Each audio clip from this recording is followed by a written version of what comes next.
Sports Center. Oh, it's a place where dreams come true. Welcome to Sports Center at Disneyland, home of Mickey, Minnie, and today, home of the Super Bowl champion, Seattle Seahawks. As the celebration continues, Kenneth Walker III, the Super Bowl MVP, and the quarterback, Sam Darnold, standing by. They will join us live right here on Main Street in Disneyland. She is Christine Williamson. I am Kevin Nagandi. Yeah, there is another place where dreams came true. Last night at Levi Stadium, just about 6 hours north from here, and you know how it went down. The Seahawks and their defense, you know they say defense wins championships. Seattle can now be Exhibit A. They sacked Drake May 6 times, picked him off twice, forced a fumble, and scored a touchdown in a dominant 29-13 win over the Patriots. Here is what the locker room sounded like after the win. Look, what's up, man? This thing's pretty damn beautiful, isn't it? Yeah. You guys are world champions! I got nothing to say. Look, I love you guys. You love each other. We did it together. Let's have some fun tonight. Sam, you break us down. Let's go. Hey, man, you already know. I don't got much to say. I just want to say I love you guys, man. Love you, boys. Here we go. Mob on 3. 1, 2, 3. Sam Darnold is so chill as we welcome in NFL analyst Mina Kimes and the self-proclaimed superhero Dan Orlovsky here to talk a little bit more about this matchup. Mina, when we talk about your Seahawks, what is the biggest takeaway from last night's win? They won the Super Bowl the way they won, the way they dominated the regular season with defense. This was the best defense in the NFL, and it certainly looked like it last night. There's a lot to take away from the performance. The pass rush was obviously relentless on Drake May. You saw a lot of the creative pressures that we saw during the regular season that we've seen since Mike Macdonald has come to Seattle. Outstanding performances from that defensive front. But I would say their ability to stop the run without using base deep, meaning living in nickel and dime out of those two high structures, is what made this defense impossible to crack. New England could not run the football. Drake May was in dropback situations and struggled because of it. My biggest takeaway is that John Schneider, the Seahawks general manager, and Mike Macdonald, their head coach, might be the best combination in football right now. John Schneider's carving out a Hall of Fame resume. I mean, he's built 2 Super Bowl winners in different ways. I mean, definitely somewhat same formula, because under Pete Carroll and the Legion of Boom, it was this dominant defense.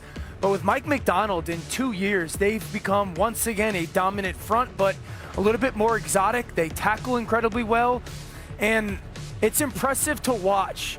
In the course of 2 years, this organization moved on from Pete Carroll, Russell Wilson, Geno Smith, and all of a sudden they're back in the Super Bowl, not just because of that, but a lot of different parts. But you know, when you have a general manager that continues to hit the way that he has, I think we're just starting once again a Seattle being at the very much top of the reign of the NFL. Let's talk about the formula on how Seattle won it, right? Defense, right? Defensive-minded coach specifically. How about the formula to say, we don't need a franchise quarterback, and you know what? It's okay to get some points and punt the ball instead of going for it all the time. Do you think teams are going to follow a similar structure moving forward? Most teams don't have the Seattle personnel on defense and are not capable of choking out teams the way Seattle did. The reason why they were able to be setting aside the fourth downs but so conservative generally in some of these games, not just the Super Bowl, but I look at the San Francisco game, for example, is because they knew their defense would take care of business. And Dan, I think you made an excellent point about John Schneider. What strikes me too is Pete Carroll's defense. He drafted and signed players who are a perfect fit for that scheme. Very different. Mike Macdonald's defense, you can feel the general manager, head coach working hand in glove to find the players to bring it to life. Devin Witherspoon, Nicky Manwari, I talked about the tackling ability and the run defense of those defensive backs. That's the best tackling secondary in football, and they put it together brick by brick. I think they should. I do believe we're like having a new era in the NFL. 6-7 years ago, it was offense score 50 a game. And we've seen over the past couple of years, it's gone back cyclical to, can you run the football? Can you dominate the line of scrimmage? Can you play elite defense? And for the process of, okay, we want to copy the Seattle model, just so everyone's aware, this is the first 3 rounds or so of the last 3 drafts for Seattle. Gray Zabel, Nicky Manwari, Arroyo, Mills, Byron Murphy, Witherspoon, JSN, Derek Hall, the NFL Super Bowl MVP, Walker, and Charles Cross. So sure, copy that. Just hit. Every early draft pick, and then you get a quarterback for that plays MVP caliber football on the cheap. Yeah. Yeah, I would want to copy that too. I just don't think it's likely. I want to talk about the Patriots side of things because, Mina, you mentioned how they weren't able to run the ball. Dan, when you think about the offensive side of the ball for the Patriots, who do you blame the most for their struggles? You got whooped. They didn't belong in the field with Seattle, so everyone bears blame. But the line of scrimmage was dominated. In their first 10 drives, they had 79 yards. 79 yards is hard to do.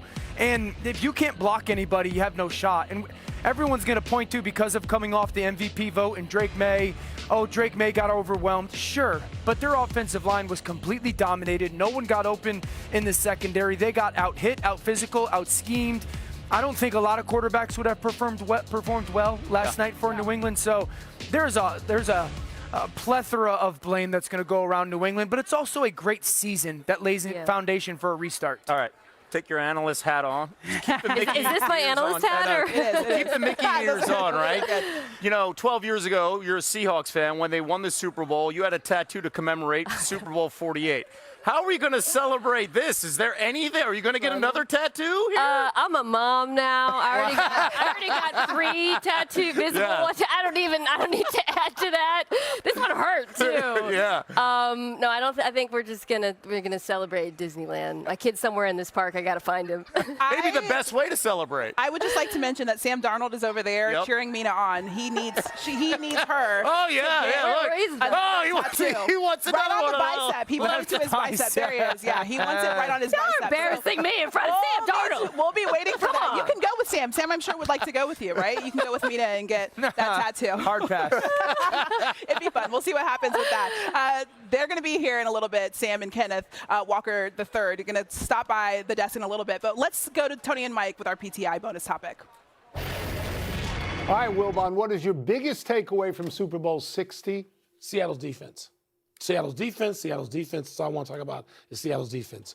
I understand that the New England offensive players and staff would like another shot at this. You don't get one. You got smothered. You got beat down by Seattle's defense. And Tony, what I find interesting is I think that defense is yet to get the kind of credit that we might give to that team if they had stars, but they don't. DeMarcus Lawrence became a star in Dallas if he became a star. He didn't really fledgling, right? Eamon Worry, we're starting to hear him, but he's not there yet. Witherspoon, they identified him as a Florida kid last night. He's not a Florida kid. He's an Illinois kid, and he went to the University of Illinois, but they're not stars. No. That team, the Legion of Boom, had stars with Richard Sherman and Cam Chancellor and Bobby Wagner and on and on and on. Right. And so maybe, how many times has Seattle got to get one more time? A run up a whole season, they get stars? I think you have to look at it from a variety of viewpoints. One, Seattle is in the upper northwest of the country. It's sort of distant from everybody else. People don't focus attention on Seattle. People don't focus attention on defense, honestly. When Russell Wilson was there, he was a star. The Legion of Boom took years to develop. You hadn't thought of Seattle. There's nobody in the country who looked at this Super Bowl in September and said, I think it's going to be New England and Seattle. Right. Okay, no. The Stars, and Seattle went through the tougher conference, and they went through the toughest division. They went through the 49ers and the Rams. Yeah. There are stars on the 49ers and the Rams. Seattle just hadn't gotten there yet. My biggest takeaway is the correct team won this game. They were the best team. I remember saying to you, I'd be very surprised if New England won by a lot. And I wouldn't be surprised if Seattle won by a lot. I thought New England's chance was to win by a little. Yeah. And I also looked at Seattle. Seattle, if I'm not mistaken, at one point beat San Francisco 13-3. So they could beat you close, and they could beat you by scoring a lot of points. There was nothing Seattle does that isn't good. The correct team won this one. They did. So now next year, we're going to be inundated with Seattle. You know what I heard the opening for Seattle's going to be? I heard it's going to be Seattle and the Bears on a Thursday night. Is that right? That's what I heard. Well, who'd you hear that from? Your text chain? Richard Dent call you with that one? Tommy Waddle? Who called you on that one? Not on that one. We'll find out. I'll check with them. Go to the game with them. Yeah. That's it. We're done. Back to Seattle. Tony and Mike already talking about the season opener in 2026. Let's just focus on what we saw last night. Kenneth Walker III, a battering ram in the Super Bowl. How about hit it at or behind the line of the scrimmage 15 times, the most by any running back in any game all season, and he still managed to rush for 135 yards, the most in a Super Bowl in 28 years. He had 77 yards after contact, second most in Super Bowl history behind only John Riggins. Wow, and with that, it is our pleasure to introduce the Super Bowl MVP, Kenneth Walker III, and his quarterback, Sam Darnold. The SoCal kid coming back here and celebrating, of course, as a Super Bowl champion. Hey, Kanan, let's talk about it, specifically what you did last night. Understanding that you love to go around the edges, you understand hitting that turn, but also in between the tackles, you were fantastic. Did you see something on film that helped you leading into this game? Yeah, definitely. While watching film, I saw they like to push, and then after you make your move, they like to shed. So I kind of used that against them when I made one move and go the other way. So that's what I really seen. I just love how chill you guys are right now. I mean, you've been around the park all day. There's not a sweat on your brow. Just chilling, just hanging out. So well-spoken as well. I want to talk about your team as a whole, though, because Mike Macdonald talked a lot about how connected this team is. In a lot of the post-game interviews that you guys had last night, you guys mentioned the same thing. Sam, when you think about this being your 5th team that you've ever been on, explain the chemistry that led you guys to win a Super Bowl. It's so connected. I think it obviously starts with Mike and kind of the messaging, but, with how we relayed it to the leadership. And all the guys in their respected rooms, different position groups, like leading and understanding that, okay, like if you're not going to do it our way, then you might be best just getting out of here. You know what I mean? That was the kind of mindset that we had, and we have such great leaders on the team, and just so proud of our guys and such a special group to be a part of. I'm very curious because just hearing your teammates talk about you, they back you up and the journey that you've had so far. Why do you think that chemistry exists on this team and they're backing you up so hard? I think it's just a lot of great dudes, like a lot of guys that love coming to work every single day, guys that love football, love each other, and that's really it. It's been a day of 24 hours of firsts here, Kenneth Walker, and your family. Your first visit here to Disney, right? You get to celebrate here on Main Street, but also that was the first NFL game your dad has ever been in the stadium for? What changed? What convinced him to go? My agent somewhere around here, but that's who convinced him. I feel like my pops would have came anyway, but that's who really convinced him. My pops just don't like crowds and everything, but he knew this was a big game, so he came out, and I'm glad he came. What does it mean to you to have a Super Bowl MVP performance in front of your father in the stands? Yeah, it means the world to me because that's somebody who raised me. He instilled everything in me that I have today. So it means a lot to me, and it's a blessing to be in this position right now. I'm not gonna lie, I'm a lot like your dad. I don't like crowds either. I don't go to concerts. I don't go to nothing. So I feel him on that. But Sam, I want to talk about your parents because you really credit them for your journey. What did they tell you as you went into this Super Bowl run? Yeah, I think the biggest thing was just be yourself, no matter what happens, and I always knew that too. Like they always had my back, when I was a kid, and even, when I was going through some difficult times early on in my career, they always had my back and they always believed in me, which allowed me to believe in myself. And I think that's huge to be able to have that, kind of backing you as you go throughout your career. You revealed last night, Kenneth, that Sam, at one point, you asked him how he dealt with adversity during the season, in the regular season. You'd asked him his thoughts. What did he share with you that you kind of took in and you said, okay, I get it, I understand? He really talked about, he didn't think about it much, It's pretty much kind of how his play style is as well. Like, he's an even kill guy. I always say that, but, a lot of times I would struggle early in my career about when something don't go my way, I get kind of frustrated. But when I see Sam, anything goes wrong, he's still even kill. And, that's what you want in a leader, and that's what you want in a quarterback. He's just all-around great guy. Yeah, you seem pretty even keel right now. For sure. Sam, I want to ask you this because I feel like a lot of people didn't expect the Seahawks to get to a Super Bowl, let alone win a Super Bowl. At what point in the season did you realize that you guys could win one? Oh, man. it's tough to really even think about that because you are so one day at a time, throughout the season and throughout training camp. But I knew we had a great team in training camp. I really did, just with how difficult it was to go against our defense, how stellar that defense is. And I can't talk highly enough about those guys. Like, the way that they showed up, not only, last night, but the entire season for us was incredible. But yeah, I think in training camp, I really knew we had a special team. But you don't want to get too ahead of yourself. Yeah. You know what I mean? So it's we knew that we had a special group that early on in training camp, I would say. Kenneth, when did you know? Was there a specific game, a specific practice? When did you feel it? I would say the same. It's hard to tell, but like you see the way we train and the way Mike has us working, to make the game much easier. So, and also the games that we had adversity, the response that we had as brothers to come together, that really showed me a lot, and I knew we could be special. I want to ask you, because Sam, you just mentioned the fact that you guys were going up against that defense and we saw what they were able to do last night. What was it like going up against that defense every single practice? Dude, it makes you so much better as an offensive player to go up against a defense like that because, it's one thing to have scheme, which obviously Coach, McDonald has. Mike does a great job with scheming people up, but, the players make it come to life, with how smart those guys are and they understand, like, okay, like, I'm going to try to time this up with the play clock, not necessarily the quarterback's cadence. So we just have really smart players on defense, and I think the way that they make it come to life can make it very difficult on a quarterback. As a running back, what makes this defense so good?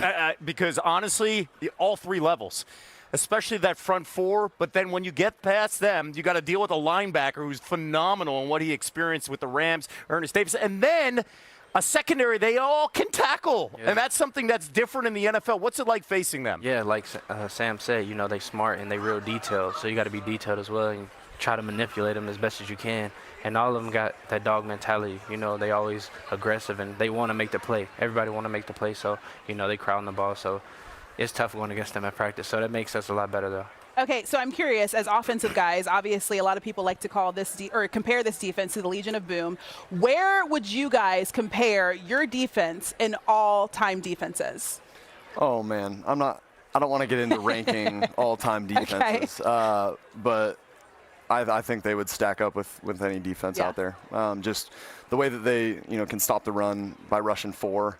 The scheme obviously is another aspect that you have to factor in there, but yeah, I think they would I think they would go up against any defense ever. I also want to give credit to Ernest Jones, who had the 11 tackles. I said Ernest Davis, Ernest Jones. Ernest, I didn't forget. You were fantastic, by the way. And Sam, I go back to you in 9th grade.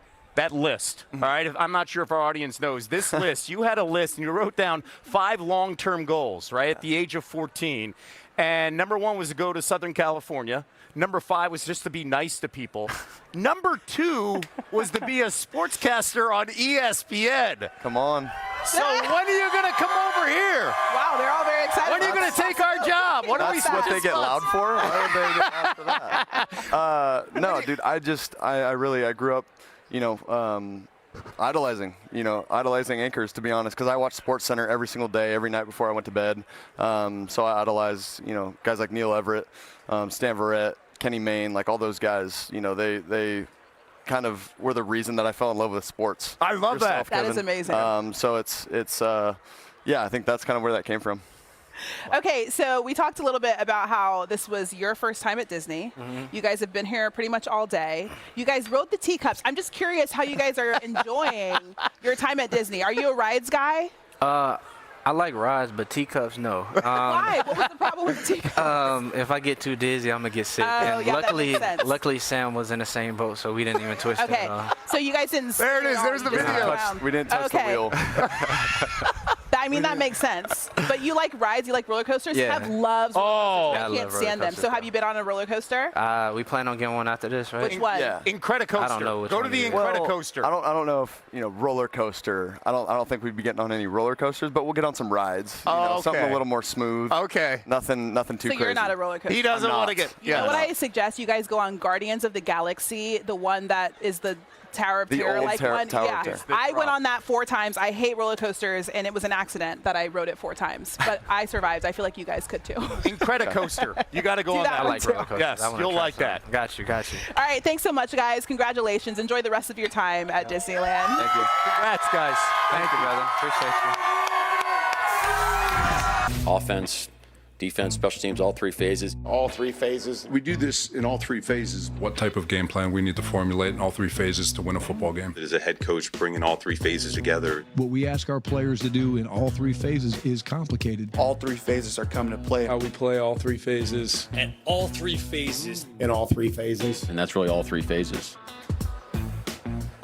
Mike, that's what we saw last night. Super Bowl 60, the Seahawks dominating in all 3 phases, starting on offense. Super Bowl MVP Kenneth Walker ran for 135 yards on 27 carries.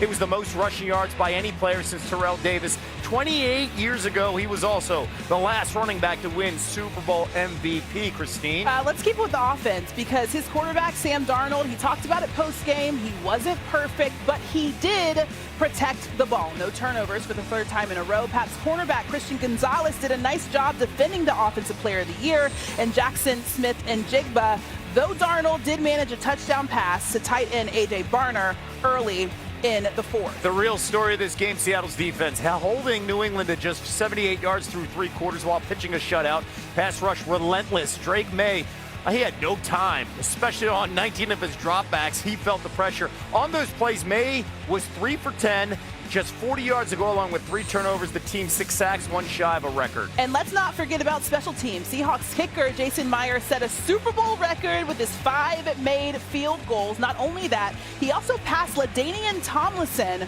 for the most points in a single season in NFL history. And how about some love for Michael Dixon? Yeah, the punter from Seattle. Of course, originating from Australia, averaging 48 yards on his 7 punts, and 3 were down inside the 6-yard line. Patriots All-Pro returner Marcus Jones managed just 4 yards on 2 returns. All right, for more on Super Bowl 60, we welcome in our NFL analyst, Peter Schrager. And Peter, we just got this nice little gift here on set. We got some popcorn, very special. Lovely. Special popcorn. This is a gift for you as we can eat. I gotta tell you, I'm liking this Disneyland it's deal. Very Heck cool. yeah. It's spies, we get good here. gifts. It's We pretty need to get you good. Life is good. Some years as well. Yes. Okay, let's talk about the Super Bowl 60 MVP, Kenneth Walker III. We just talked to him right here on SportsCenter. What more can you tell us about his journey to being Super Bowl MVP? Such a great story. He started at Wake Forest, transfers to Michigan State, has great success at Michigan State, goes into the pros, and for 3-4 years, he's been kind of a guy that you said, hey, he's going to split carries, he's going to be one of your best running backs, but he might not be the guy. Charbonnet goes down, Kenneth Walker III takes it upon his shoulders, and he leads this team. But what I love about it is that we find new things out about players as their star gets brighter. You know, his father has never been to an NFL game of his until last night. Yes. His agent, David Canner, told his father, you really will regret this. Like, you should go. He says, I don't like crowds. I don't like the idea. I like watching the game. He says, go. Kenneth Walker III, the first time his father ever saw him play in an NFL game, he is the Super Bowl MVP. This is the kind of stuff we get with the Super Bowl. Disneyland, I get emotional. It's an amazing family story, and what a cool deal for that young man. All right, let's go to the other side now. The Patriots, it felt like they were a year ahead of schedule, right? Last year, 4 wins now, Super Bowl appearance, of course, the runner-up. When you look at how they're built, can they return to the Super Bowl in this window here, especially starting with their quarterback, Drake May? Yeah, of course. Like, they did it this year after a 4-win season, but 13 of their 53 players were rookies. Right. They had a rookie left tackle. They had a second-year quarterback, a rookie left guard. It almost felt like all the stars aligned for the Patriots, and after a dominant defensive effort in the wild card divisional and championship round game, it was almost like Cinderella as we're here in Disneyland. Like the pumpkin arrived, and all of a sudden it's okay. The reality hits, and this is a team that Seattle, they just could not handle all of the pressure. And on that left side of the offensive line, I'd love to be all roses and daisies and say, yes, they're going to be I don't think they're the favorite in the AFC next year, especially with Patrick Mahomes coming back from injury and Lamar and, of course, Herbert and Burrow, and then you add in, of course, Josh Allen up in Buffalo. They right now are in a really good spot because they were ahead of schedule. But this league is fleeting. And I said it earlier today. we don't remember the Super Bowl losers. Yeah. So as great as it's been, and we're going to give it to them, it doesn't carry over to next year. Yeah, we'll see if they're able to get back to the Super Bowl in the near future. But let's talk about your biggest takeaway from yesterday. What was it? My biggest takeaway is that even though we had that win by the Seahawks, even though the defense played at a level that was reminiscent of the Steel Curtain or the 2000 Ravens, I still don't feel like they're getting the respect they deserve. This morning we woke up and we started Get Up and we look at the DraftKings favorites for next year. Not only are they not the Super Bowl favorites next year, they're not even favored to win their division next year. The Rams are the favorites in the NFC West. This Seahawks team, you get the whole entire distance. They do what they do. They play this amazing effort in the Super Bowl. They silence everyone that we think so. And yet there are still many who say, all right, let's see you do it again. Sometimes that's life, and let's see. Knowing Sam Darnold doesn't affect him. He'll just go out there and play next game and be just the same way. And keep in mind, too, he's a bargain. He's scheduled to make just under $33 million. And when you have that space at quarterback, it gives you the ability to continue to tinker with the rest of the roster. Yeah, it certainly does. All right, Peter, you didn't eat your new popcorn. I didn't have any on TV. Oh, that makes sense. You're not supposed to eat on TV. I've learned my lesson with that one, Peter. Thank you. Coming up, we'll take you through the steps that ultimately led to a Seahawks championship, from the coach to the quarterback, how it all came together.